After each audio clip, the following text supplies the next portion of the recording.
The girl cried after a text canceling the blind date.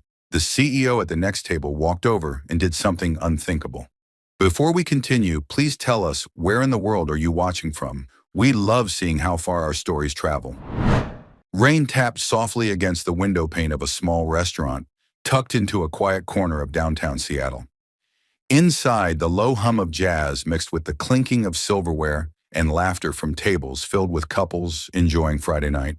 But at a table for two near the back, Sophie Bennett sat alone, stirring her drink with the straw she hadn't even taken a sip from. Her phone lit up, and for a second her heart jumped until she saw the message. "Sorry, something came up. Can't make it tonight." That was it. No apology, no explanation, not even a lousy emoji. Sophie stared at the screen as her reflection blinked back at her through the glass. She let out a shaky breath and forced a smile that fooled no one. Around her, waiters moved briskly, a couple nearby laughed too loudly, and the whole world seemed to keep spinning, perfectly fine with leaving her behind. She wasn't the kind of woman who cried in public, but that night she felt it. The sting at the back of her eyes, the knot in her throat. It wasn't just the canceled date, it was everything. The long hours freelancing to barely make rent, her parents' endless, "maybe you should move back home" texts, and that growing ache of realizing her life felt stuck in the same gray loop. Across the room, Richard Hale watched her from behind his tablet. He hadn't meant to notice. He was only there to grab dinner after a long day at his company. But something about her stillness cut through the noise. The way she sat trying to hold herself together with that tiny, trembling smile hit him harder than he expected. When she dropped her napkin, Richard stood almost instinctively, picking it up before she could. "Rough night?" he asked gently. His voice had that calm tone, steady but warm, the kind that could disarm someone without trying. Sophie laughed softly, the sound halfway between sarcasm and surrender. "You could say that. Guess crying over a guy who stood me up isn't my finest moment." Richard set the napkin on the table and smiled faintly. Then maybe he doesn't deserve the tears. She glanced up, startled by the kindness in his eyes. "You always this good with strangers having a meltdown?" "Only when they're sitting next to me," he replied with a small shrug, sliding into the empty chair across from her before she could protest. "Mind if I keep you company until your drink's done?" "Seems like you could use someone to talk to who's not a phone screen." Sophie hesitated, then nodded. "Sure, but fair warning, I'm terrible at small talk."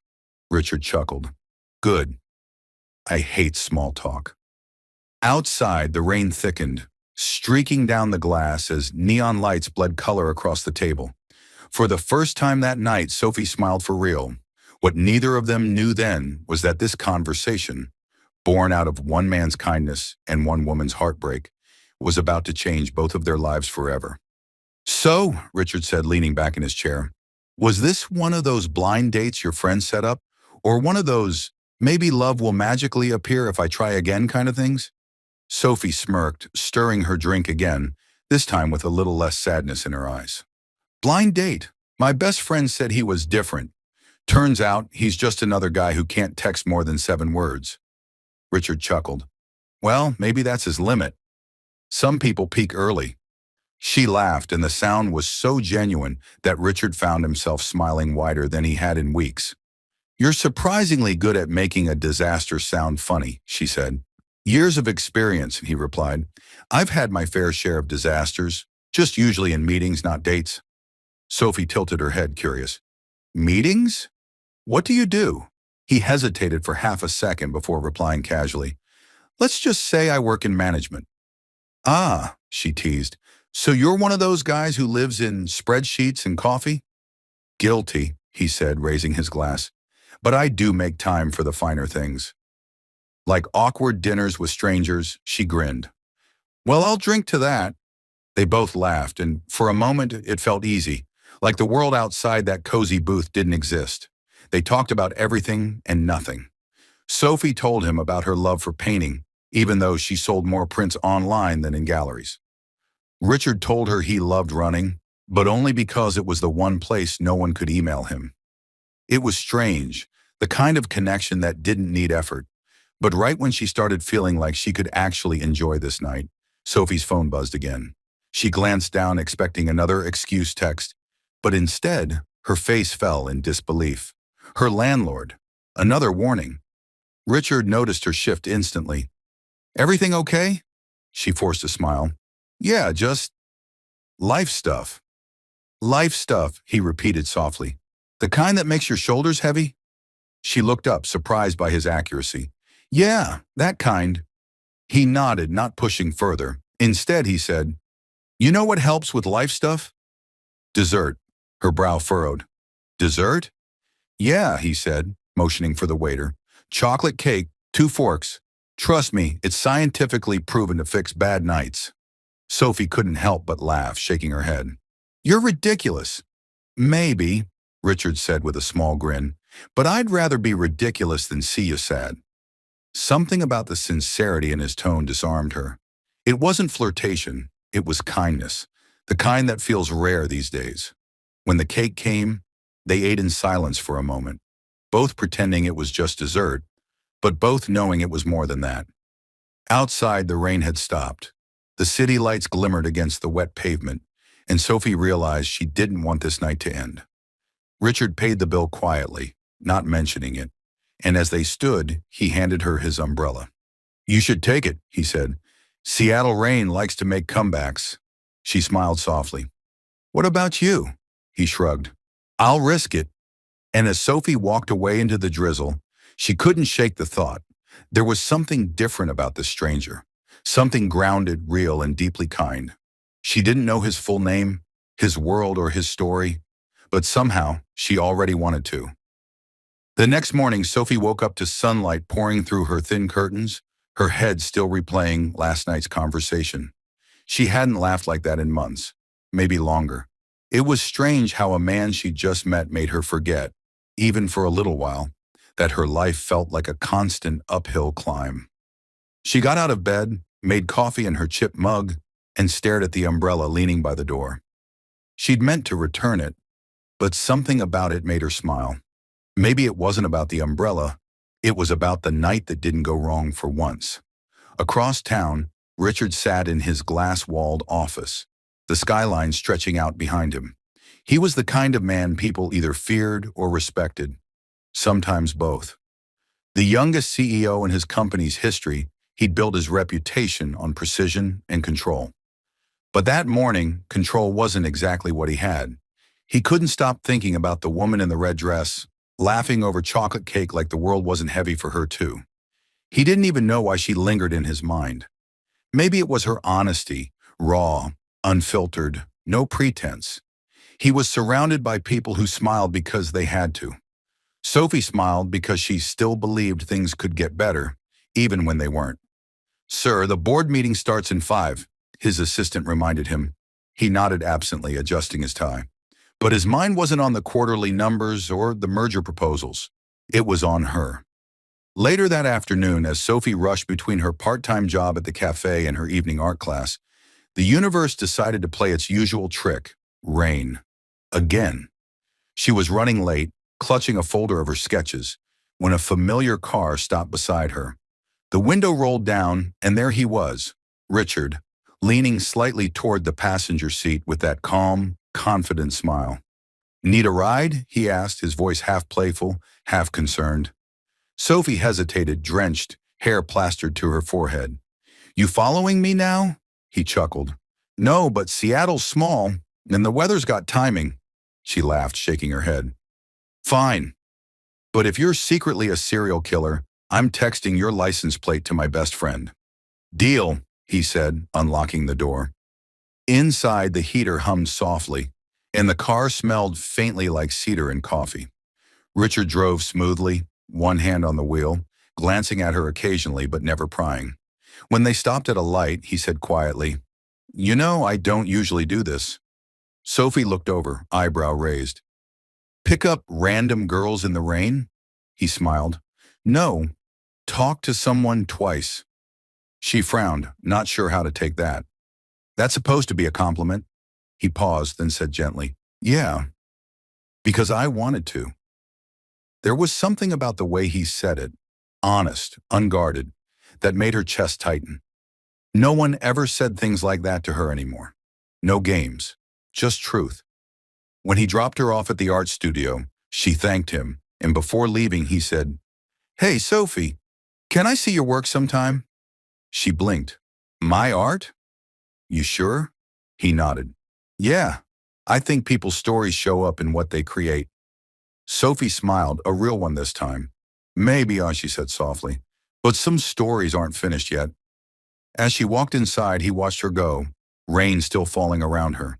He didn't know it yet, but his story wasn't finished either. The next time Sophie saw Richard, it wasn't in some cozy cafe or on a rainy street. It was at her job. She was wiping down tables during the Friday rush when the door chimed, and in walked a man in a dark gray suit that probably cost more than her monthly rent. She froze mid-wipe. Richard Hayes, the guy who had offered her his umbrella, bought her coffee, and somehow managed to make her laugh when she thought she'd forgotten how. But he didn't look like the man she met that night. This version of him looked sharp, cold, like someone who carried the weight of 100 decisions before breakfast. Their eyes met, and for a second, time hung still. Then his expression softened, just slightly. "Hey," he said, walking up to the counter. Sophie blinked, still clutching her cloth. "You again? Don't tell me you followed me here too," he smirked. "Actually, I'm here for a meeting upstairs. But I could say I was just chasing good coffee." She rolled her eyes, trying to hide the sudden rush in her chest. "Flattery doesn't work here. We're out of sugar." "Then I'll take it black," he replied, sliding a 20 across the counter. "And one of those muffins you keep pretending aren't your favorite." Her jaw dropped a little. "You remember that?" He shrugged casually, but his gaze lingered. Some details stick. Before she could say anything else, her manager called her to the back and she left, pretending her heart wasn't doing somersaults. When she returned, Richard was gone. But under her napkin holder sat a note on the back of his receipt. "Dinner tonight? No blind dates this time. Just two people who like coffee." "Richard." Sophie laughed under her breath, biting her lip. She didn't know why she said yes later that evening, but something about him, his calmness, his quiet intensity, felt different. That night, when she walked into the restaurant, she expected the same sharp-suited man from earlier. But what she found was something else entirely.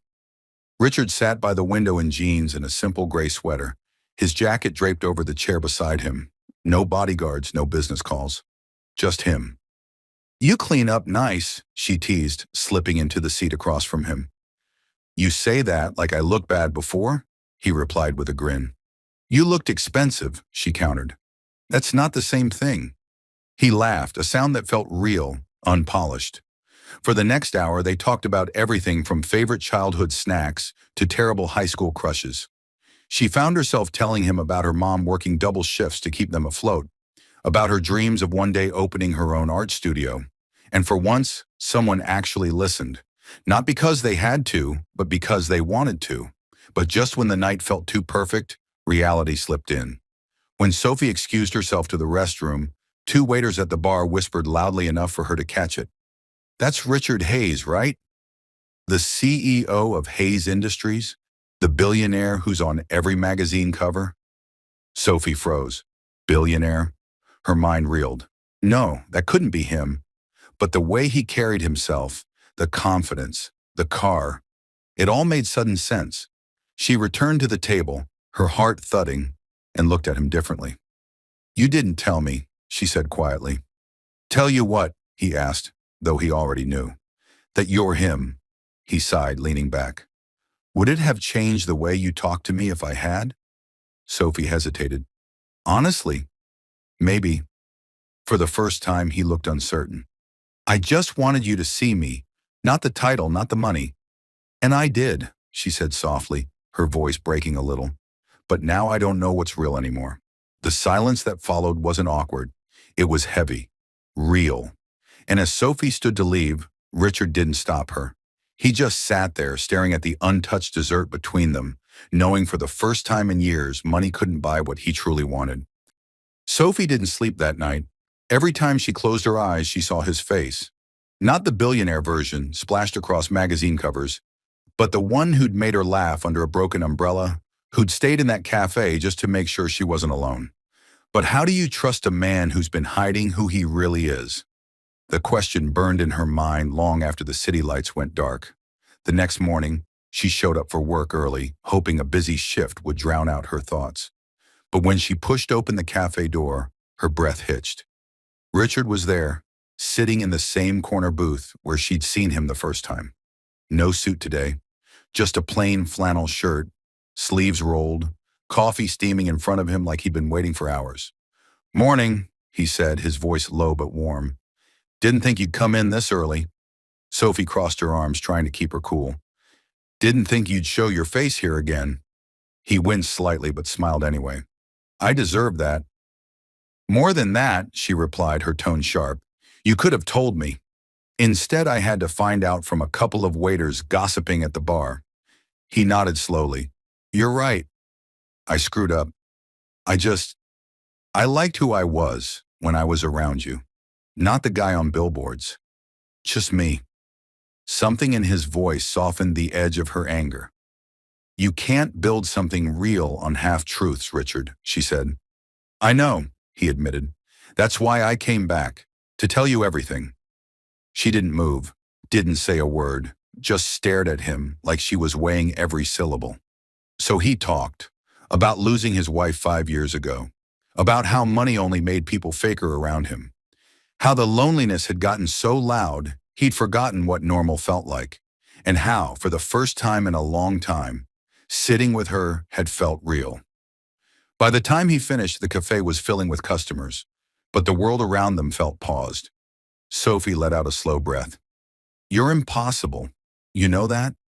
He smiled faintly. "I'll take impossible over invisible any day." Then, as if on cue, a little voice broke through the tension. A young girl's voice. "Dad!" Sophie turned surprised as a little girl with bright brown eyes came running through the door. Richard immediately stood and scooped her up, his entire demeanor changing from heavy to tender in an instant. "Hey, Peanut," he said, kissing her forehead. Sophie blinked. "This is your daughter?" He nodded, setting her down gently. "Yeah, this is Emma. She's my whole world." Emma smiled shyly, holding out a crayon drawing. "Daddy, this is you and her." Sophie froze. On the paper, two stick figures held hands under an umbrella. Richard chuckled awkwardly. "Guess she's got a good memory." Sophie laughed softly despite herself. "She's got a good eye for truth, too." That moment, pure, unguarded, was the first real crack in her walls. Over the next few weeks, she found herself running into them more often. A coffee drop-off here, a park visit there, until eventually it didn't feel accidental anymore.